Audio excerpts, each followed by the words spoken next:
I knew I was being replaced the moment she asked me where I kept my client playbooks. It wasn't what she said. It was how she said it, careful, almost rehearsed, like someone trying to sound curious instead of prepared. Her name was Lila. 26, fresh MBA, polite smile that never quite reached her eyes. She had started 3 weeks earlier, and I had been told to mentor her closely. My boss, Daniel, had framed it as leadership development. "You've always been a team player, Mara," he'd said, leaning back in his glass-walled office, fingertips pressed together. "I trust you to get her up to speed." Trust. That word sat heavy in my chest now. At the time, I had felt proud. I'd been at Stratify Solutions for 8 years.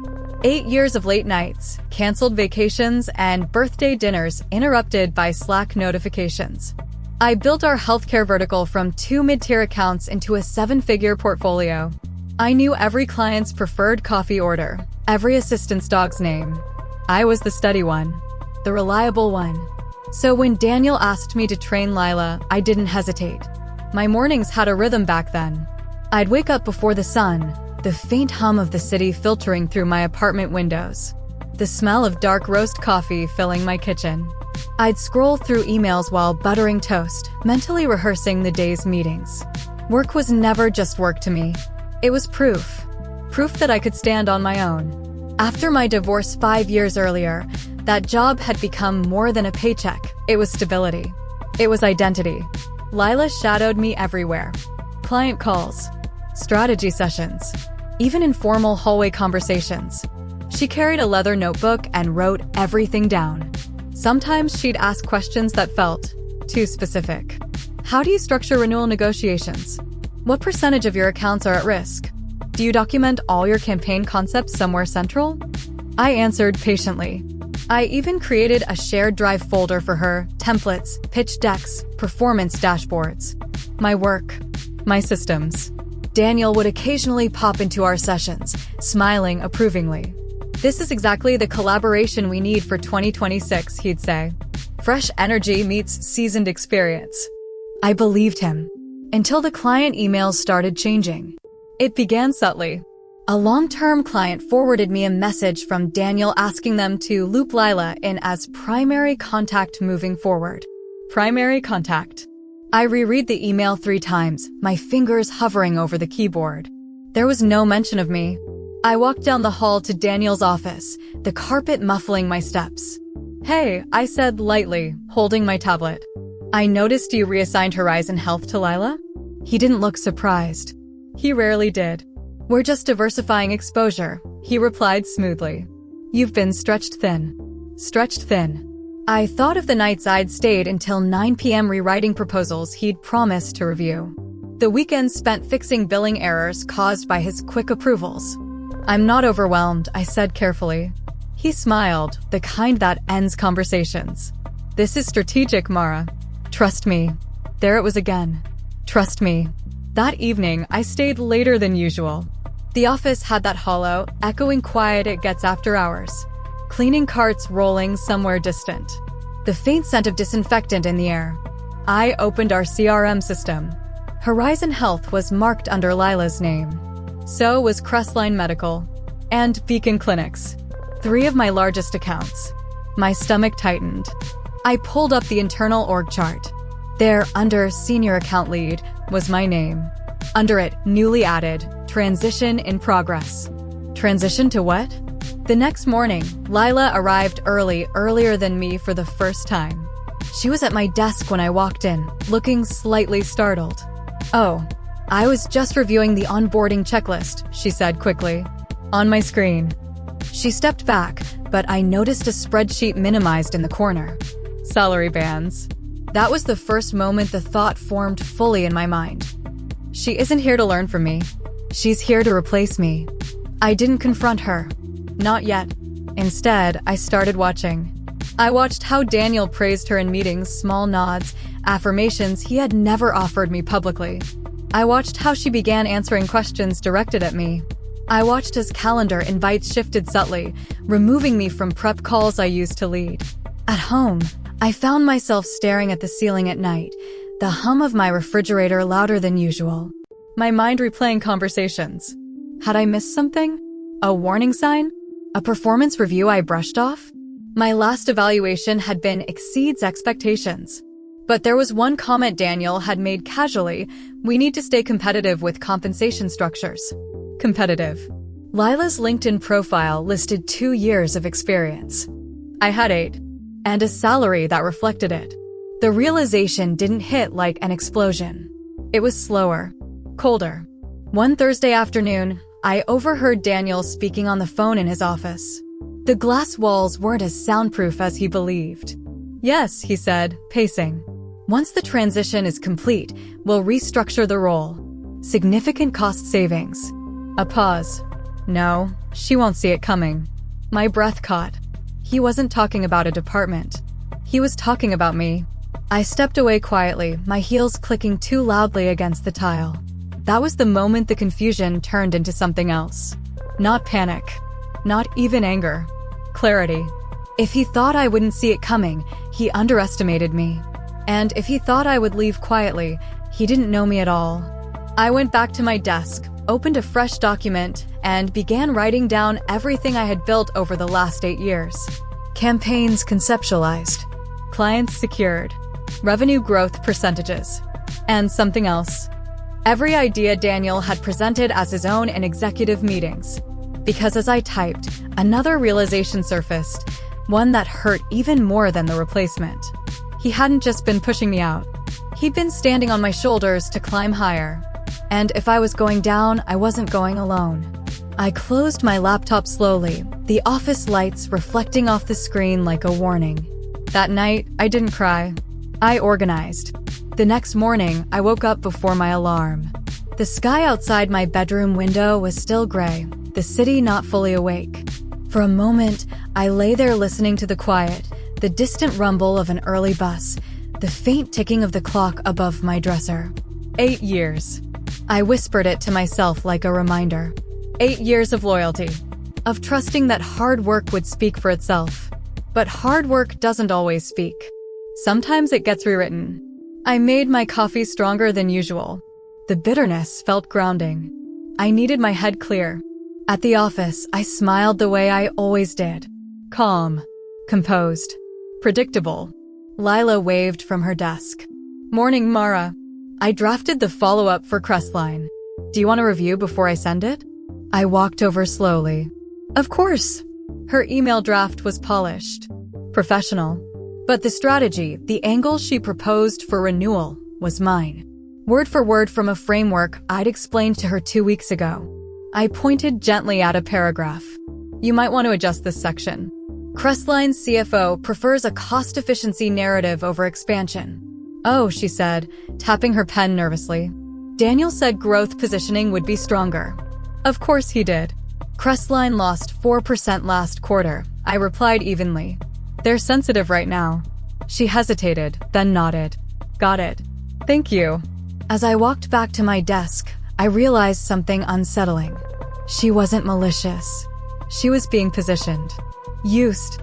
Just like I had been. But intention didn't change outcome.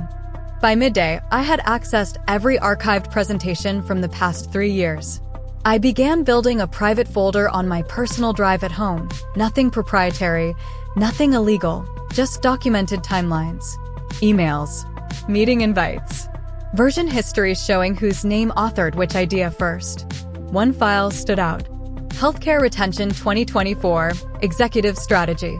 Daniel had presented it to the C-suite last year. It had secured him a performance bonus. I had written every slide. I opened the original draft in our shared drive. Author, Mara Ellison. Modified by Daniel Rhodes. Final version presented. Author changed to Daniel Rhodes. My jaw tightened. I remembered that meeting. The way he'd said, I've been thinking about a new retention model. I had clapped with everyone else. That afternoon, I requested a one-on-one with him. He responded within minutes. Sure. 3 p.m. At 2:59, I walked into his office. He gestured to the chair across from him, smiling. What's on your mind? I folded my hands in my lap to keep them steady. I'd like clarity on my role, I said. Several of my accounts have been reassigned. I've been removed from key meetings. and I saw an internal note labeled "Transition in Progress." His expression didn't flicker. "You're reading too much into operational adjustments." "I don't think I am." He leaned back. "Mara, you've been invaluable. But the company is evolving. We're optimizing structures.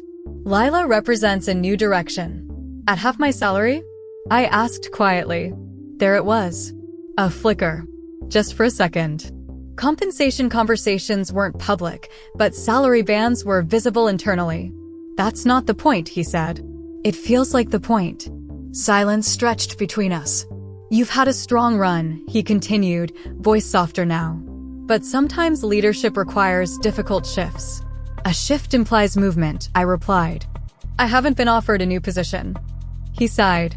"We were planning to discuss options after Q1. Options. I understood corporate language. Options meant exit packages. "So I am being replaced." "We're restructuring," he corrected. The difference was semantic. "And the strategies you've been presenting to the executive team?" I asked. "Are those part of the restructure too?" His eyes sharpened. "Be careful, Mara." "I am being careful." He stood, signaling the meeting's end. "I advise you to focus on a smooth transition. It will reflect well on you. Reflect well on me." I walked out with my spine straight, but my chest felt hollow. That night, instead of going home, I met with Evelyn, our former operations director. She'd left 6 months earlier under what the company had called mutual separation. We met at a quiet wine bar 2 blocks from the office. Soft jazz playing. The smell of oak barrels and citrus cleaner. "You look tired," she said gently. "I think I'm being pushed out," I admitted. She didn't look surprised. "Daniel?" she asked. I nodded. Evelyn swirled her glass slowly. "He did something similar with me. Redirected credit. Isolated accounts. Then claimed I lacked adaptability." "Did you fight it?" I didn't have proof. That word hung in the air. "Proof." "I do," I said quietly. She studied me. "Then don't waste it." Over the next week, I became meticulous. I documented every reassignment notice, every Slack message where Daniel rephrased my ideas, every executive summary that mirrored my proposals. I didn't tell anyone, not even Lila. She continued shadowing me, unaware that I now understood the timeline. One afternoon, she hesitated at my desk. "Can I ask you something personal?" she said. I nodded. "Did Daniel ever talk to you about succession planning?" The question was careful. Testing. "Why do you ask?"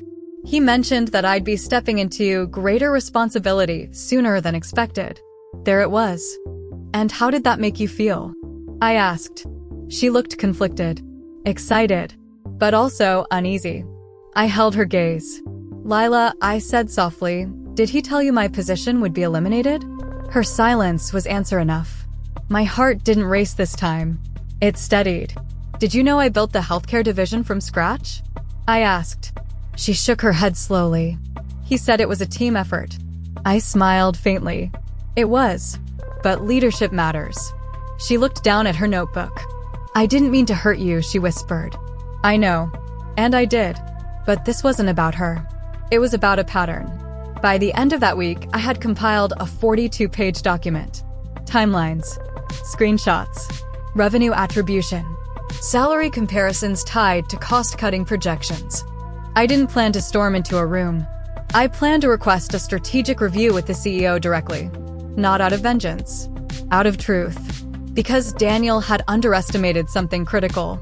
He thought I would leave quietly. He forgot that I knew the business better than he ever would. And if he believed this was just another restructuring, he was about to learn the difference between silence and patience. The email to the CEO sat in my drafts for 2 full days before I sent it. His name was Michael Grant. Calm, analytical, the kind of executive who spoke less but noticed more. I'd only interacted with him directly a handful of times, mostly quarterly reviews where Daniel did most of the talking. Subject line: request for strategic review, healthcare division performance and transition. Neutral. Professional. Not emotional. I didn't accuse. I didn't dramatize. I requested 30 minutes to discuss documented discrepancies in revenue attribution and operational restructuring within my department. I attached nothing. Not yet. When I finally pressed send, my hands didn't shake. They felt steady, certain. The response came the next morning. Approved. Thursday, 10 a.m. Bring relevant documentation. That was it. No questions. No resistance. Thursday felt both too far and too close. In the days leading up to it, Daniel's behavior shifted again. He was warmer. Almost overly so. Great job on the beacon renewal, he said in passing, even though he had presented it as his win the week before. He started CCNG me on emails again, small inclusions, like breadcrumbs. I wondered if he sensed something, or if he simply believed the transition was secure. On Wednesday evening, I stayed late again. The office lights hummed softly overhead. Lila had already left, offering me a tentative smile as she gathered her things. See you tomorrow, she'd said. I nodded. Tomorrow. I opened my final document one last time. It wasn't a rant. It wasn't emotional. It was structured like a business case. Section 1. Revenue Growth 2018 to 2026. Authorship and Initiative Timeline. Section 2. Executive Presentation Discrepancies. Original Draft versus Final Attribution. Section 3. Client Relationship Risk Analysis Post-Reassignment. Section 4. Compensation Restructure Projections and Cost-Saving Motive. Section 5. Pattern of Leadership Misrepresentation. Correlated Instances. Every claim supported by timestamped emails, version histories, and CRM logs. No speculation. Just facts. I printed 3 copies. Paper felt heavier than usual in my hands. That night, I didn't sleep much. Not from fear, from clarity. My mind replayed moments I'd ignored over the years. Small erasures. Subtle credit shifts. Compliments delivered privately but never publicly. I had mistaken proximity to leadership for protection. Thursday arrived quietly. At 9:58 a.m., I stood outside the executive conference room. Floor-to-ceiling windows overlooking the city. The skyline sharp against a pale winter sky. Michael was already inside. Daniel sat to his right. That surprised me. Of course it shouldn't have. Morning, Mara, Michael said, gesturing for me to sit. Daniel's expression was unreadable. You requested this review, Michael continued. You indicated concerns regarding attribution and structural changes. I placed the folders on the table carefully. Yes. Daniel shifted slightly. If this is about role evolution, we've discussed. It's not, I said calmly. And then I began. I walked them through revenue growth first. Year by year. Account by account. This initiative, I said, sliding a page forward, was conceptualized in March 2023. Original draft attached. Presented in April under Daniel's authorship. Michael flipped through the pages silently. Daniel exhaled slowly. This feels unnecessary. I didn't look at him. I moved to the next section. Crestline Medical Retention Strategy. Original proposal written May 12th. Executive summary delivered May 28th with altered authorship. Michael's brow furrowed slightly. Are you alleging intentional misrepresentation? He asked. I'm presenting documented timelines, I replied. My voice didn't rise. It didn't need to. For 40 minutes, I laid out 8 years of work. Not emotionally. Systematically. When I reached Section 4, Compensation Projections, the room grew quieter. This document, I said, sliding forward a printed email, shows internal discussion of restructuring my role for cost savings prior to any performance concerns being raised. Michael read the line silently. Transition senior lead to junior level equivalent. 32% salary reduction impact. Daniel finally spoke sharply. This is confidential financial modeling taken out of context. It references my role specifically, I said. Silence. Michael closed the folder gently. Daniel, he said evenly, why was Mara's authorship removed from multiple strategic documents? Daniel's jaw tightened. Leadership synthesizes team input. That's standard. Authorship metadata suggests otherwise, Michael replied. The air felt thin, but my chest felt clear. I wasn't fighting. I was witnessing. Daniel turned toward me then, eyes colder than I'd ever seen them. You're jeopardizing your professional reputation with this approach. I met his gaze steadily. My reputation is built on documented results. Another silence. Michael leaned back in his chair, fingers steepled. I need time to review this independently, he said finally. Both of you will maintain current roles until further notice. Current roles. That meant no immediate termination. No forced resignation. Just pause. The meeting ended without raised voices. Without theatrics. As I stepped out into the hallway, my legs felt surprisingly strong. Daniel remained behind. I walked back to my desk. Lila looked up as I passed. How did it go? She asked quietly. Productive, I said. She studied my face, searching for clues. I simply opened my laptop and began answering emails. The waiting was harder than the confrontation. Every notification made my pulse shift slightly. By 4 p.m., whispers had started. Daniel's assistant looked pale. At 5:17 p.m., an all-staff email arrived. Subject: Interim Leadership Adjustment, Healthcare Division. I opened it slowly. Effective immediately, Daniel Rhodes will be placed on administrative leave pending internal review.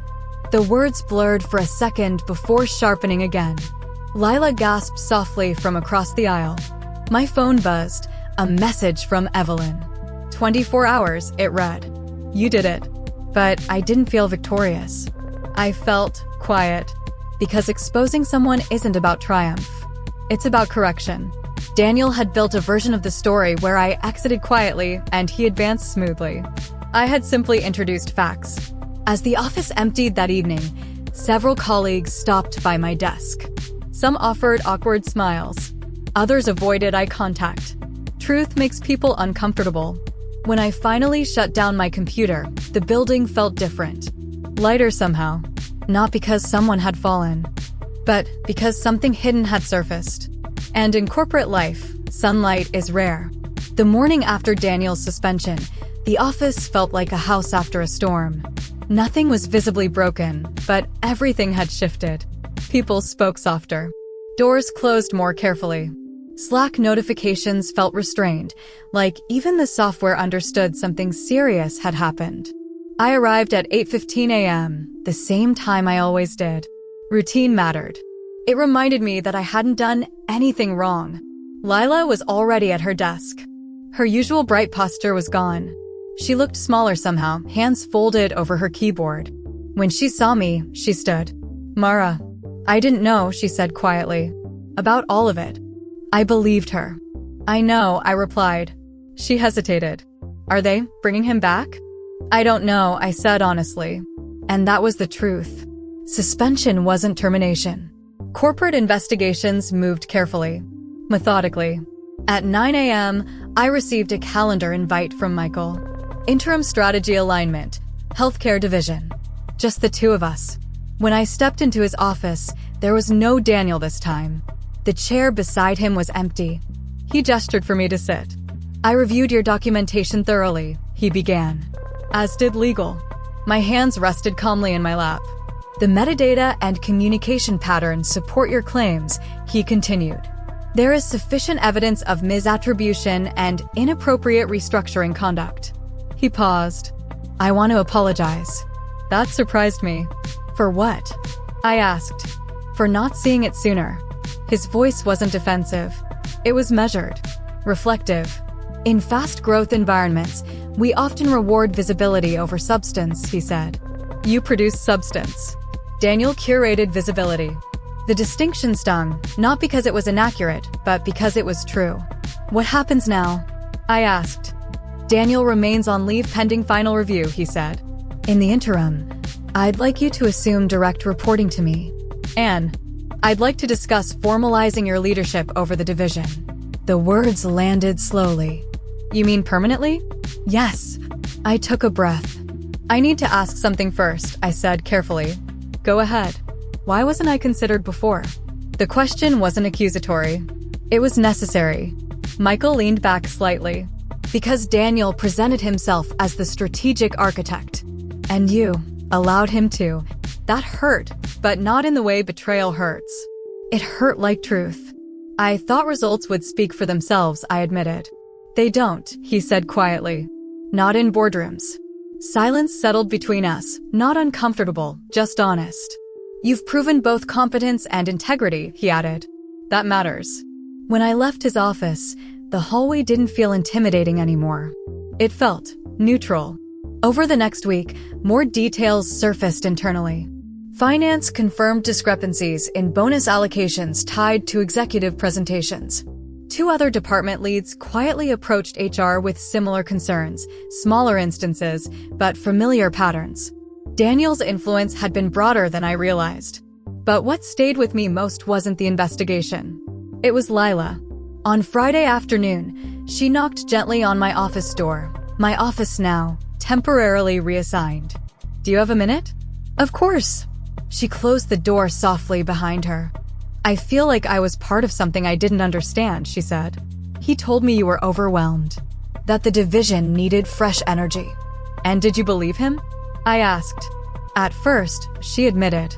But when he started asking me to recreate your decks from scratch instead of building new ones, it felt strange. Her honesty didn't feel defensive. It felt young. I don't blame you, I said. Ambition isn't a crime. Her shoulders relaxed slightly. I don't want this promotion if it came from hurting you, she said. It didn't, I replied gently. It came from someone else's insecurity. She nodded slowly. Will you still mentor me? She asked. That question carried more weight than she realized. A week earlier, I might have answered differently. But leadership isn't about hoarding opportunity. It's about shaping it better than it shaped you. Yes, I said. And I meant it. Meanwhile, the company rumor mill churned quietly. Some colleagues avoided eye contact, perhaps wondering if I had been secretly gathering evidence against them too. Others stopped by with careful praise. You handled that with class, one senior manager said. Class. The word felt distant from what I'd experienced internally, the late-night doubt, the slow burn of realization. But outwardly, yes, it had been controlled. That was important, because anger might have made noise, but documentation made impact. By the following Monday, an official company-wide update was released. Daniel Rhodes' employment had been terminated effective immediately due to violations of ethical leadership standards. There were no dramatic speeches, no public shaming, just a quiet line in a formal email. Corporate justice is rarely loud. It's procedural. I sat alone in my office after reading it. 8 years had led to this moment. Not the suspension, not the termination, but the understanding. I had spent years believing loyalty guaranteed safety. It doesn't. Integrity does. Visibility does. Documentation does. Later that afternoon, I walked through the healthcare team's workspace. Conversations paused briefly, then resumed. I stopped by each desk, not to assert authority, but to restore steadiness. We're moving forward, I told them. Stability remains our priority. No grand speeches. Just calm. That evening, as I packed up to leave, Lila lingered near the doorway. You don't seem angry, she observed softly. I admitted. But anger isn't a strategy. She smiled faintly. What is? Preparation, I said. And timing. When I stepped outside, the air felt sharper, winter settling in fully now. The city lights reflected against glass buildings, including the one I'd nearly walked out of quietly. Instead, I had stayed, not to destroy someone, but to correct a narrative. And in doing so, I corrected something inside myself too. For the first time in months, I drove home without replaying conversations in my head.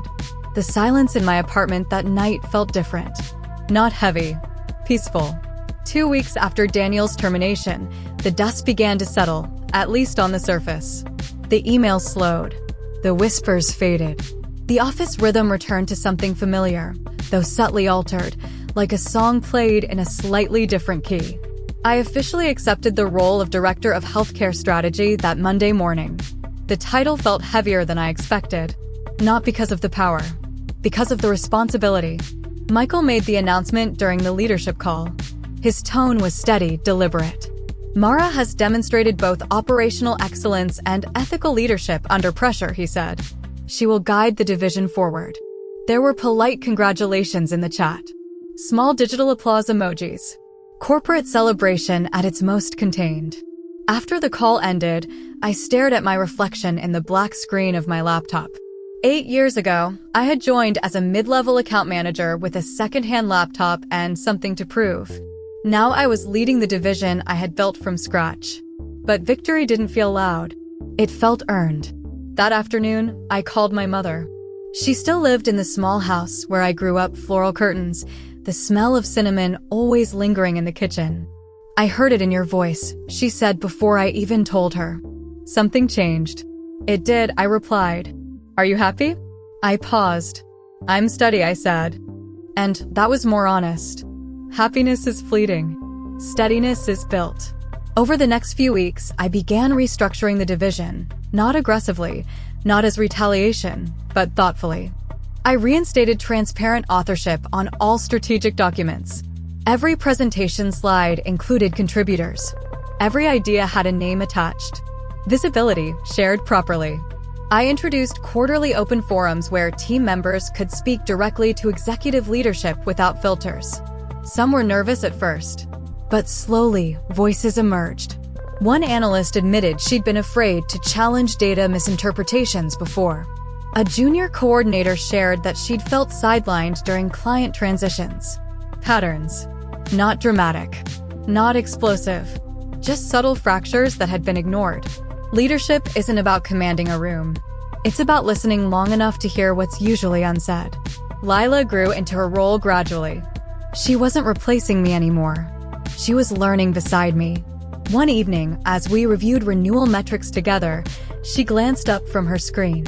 "Can I ask you something?" she said. "Of course. Why didn't you just quit when you realized what was happening?" The question was genuine. I thought about it. I considered it, I admitted. But quitting would have protected my pride. Staying protected the truth. She nodded slowly. "I think a lot of people leave without explaining why," she said. "They do," I replied. "And sometimes that's necessary. But sometimes, silence lets patterns continue." She absorbed that quietly. There were still moments, though small ones, when doubt crept in. Late at night, reviewing budgets alone in my office, I would wonder if I had overreacted. If I had escalated something that could have been resolved privately. But then I'd open the archived emails again. The altered authorship. The salary restructuring discussion. The phrase, "She won't see it coming." And I would remember. This wasn't about ego. It was about integrity. One afternoon, Michael stopped by my office unannounced. "How are you adjusting?" he asked. "Learning," I replied. He smiled slightly. Leadership often reveals who we were all along. I considered that. "Do you regret suspending him so quickly?" I asked. Michael's expression grew thoughtful. "No," he said. "Delay would have implied doubt in documented facts. That mattered. Facts, not feelings." Corporate environments often blur those lines. Months passed. Performance numbers improved, not dramatically, but steadily. Client retention stabilized. Morale surveys reflected increased trust within the division. Trust. The word didn't sting anymore. It felt reclaimed. One Friday evening, as I packed up to leave, I passed the conference room where the initial confrontation had taken place. The glass walls reflected the city lights again, just as they had that day. For a moment, I stood there, remembering how my heart had felt, steady but aware. I realized something important. Daniel hadn't been a villain in a movie. He had been a leader who chose visibility over honesty, ambition over fairness. And in doing so, he underestimated the quiet strength of documentation. I didn't hate him. I understood him. That didn't excuse him. But it freed me from carrying anger. A few weeks later, I received a LinkedIn notification. Daniel had updated his profile. Open to work.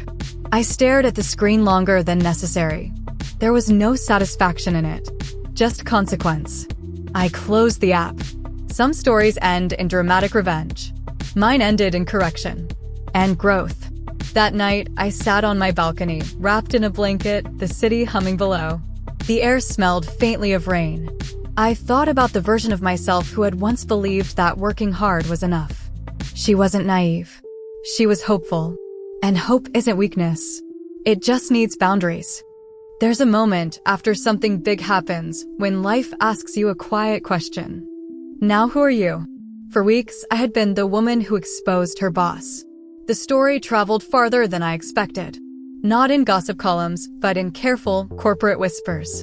At an industry networking event in early spring, a VP from another firm approached me near the coffee station. "You're Mara Ellison, right?" he asked. I nodded. "I heard about what happened at Stratify," he said. "Took courage." Courage. I smiled politely. "It took documentation." He laughed softly, but I wasn't joking. Courage without evidence is just noise. Evidence without courage is useless. Later that evening, standing near a window overlooking the city skyline, I realized something subtle but powerful. My name was now attached to something beyond performance metrics. It was attached to integrity. And that changes how people look at you. Back at the office, I faced a different kind of challenge, not external, but internal. Leadership meant visibility. Visibility meant scrutiny. Every decision I made was now observed more closely than ever before. When I reassigned a mid-tier account from a senior associate to a junior analyst based on growth potential, I called a meeting first. Transparency wasn't optional anymore. It was practice. "I want you to understand the reasoning," I told them, walking through the metrics calmly. "No one here is being sidelined." I could see the relief in their faces. Trust isn't rebuilt with speeches. It's rebuilt with patterns. One afternoon, Lila closed my office door gently. "I've been thinking," she said. "If Daniel hadn't done what he did, would you still be in this role?" The question lingered. "Maybe not," I admitted. She studied me carefully. "Does that bother you?" I leaned back in my chair, considering. "No," I said slowly. "Because the path doesn't change the preparation." I had been ready long before I knew it. Daniel's actions hadn't created my confidence. They had revealed it. That realization brought peace. In late April, HR completed their formal review. Michael invited me to sit in, not to participate in judgment, but to understand the process. It was thorough, impersonal, structured. There were no dramatic accusations, just evidence, policy violations, patterns of misrepresentation.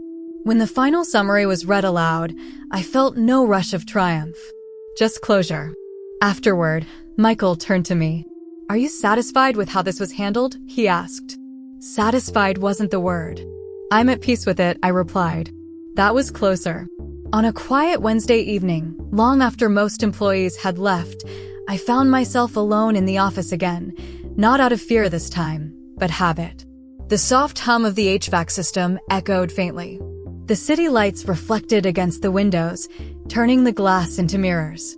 I walked past Daniel's old office. It had been reassigned already. Furniture rearranged. New artwork on the walls. No trace of him remained. Corporate spaces move on quickly, but people carry lessons longer. I stepped inside briefly, not to reclaim anything, just to acknowledge that I had once stood across from him in this very room, being told to focus on a smooth transition. I smiled faintly at the memory. Transitions happen, just not always the way they're planned. When I left the building that night, the air was warmer than it had been weeks earlier. Spring settling in. Growth season. At home, I opened my old journals, something I hadn't touched in years. Entries from 2022 caught my eye. I need to speak up more in executive meetings. I should probably push for clearer authorship on decks. Why does visibility feel uncomfortable? I closed the journal gently. I had known. Somewhere inside, I had always known that silence wasn't strength. It was caution. And caution can protect you until it confines you. The following month, I hosted my first division-wide strategy summit as director. I stood at the front of the room, not nervous, but aware. The team watched me, waiting. "I want to start with something simple," I said. "Every idea presented today will include the names of those who built it." It seemed small, but the room shifted slightly. Ownership, recognition, respect. Those things build culture. After the summit, as the team dispersed, Lila lingered. "You're different up there," she said softly. "How?" "Steadier." I smiled. "Steady doesn't mean unshaken," I replied. "It means anchored." That night, as I drove home, I realized the story had changed shape. It wasn't about exposing a toxic manager anymore. It was about reclaiming authorship, not just of my work, but of my own narrative. Daniel had once believed I wouldn't see it coming. But the truth is, I had always been watching. I had simply been waiting for the moment when speaking up would matter. Sometimes, when people hear my story, they focus on the suspension, the headline moment. I trained my replacement, then exposed my boss in front of the CEO. It sounds dramatic, clean, almost cinematic. But what they don't see are the quiet nights before that meeting. The doubt, the second guessing, the way I questioned my own worth before I questioned his integrity. Workplace betrayal isn't always loud. It doesn't always come with shouting or slammed doors. Sometimes it arrives politely, disguised as mentorship, restructuring, or new direction. And if you're someone who prides yourself on loyalty, on teamwork, on keeping the peace, you might ignore the early signs. I did, but here's what I learned. Hard work matters. Integrity matters more. And documentation matters most. Not because you plan to expose someone, but because clarity protects you. I didn't fight to destroy Daniel. I fought to correct a pattern, to make sure the work I built wasn't quietly reassigned under someone else's name. And in doing that, I discovered something stronger than revenge: self-respect. So let me ask you something gently. If you realized someone was rewriting your story while you stood silently beside them, would you walk away? Or would you stay long enough to reclaim your name? Tell me what you would have done. And if this story meant something to you, if it reminded you to trust your instincts a little sooner, stay with us. Because sometimes the most powerful victories aren't loud. They're documented. And they're earned.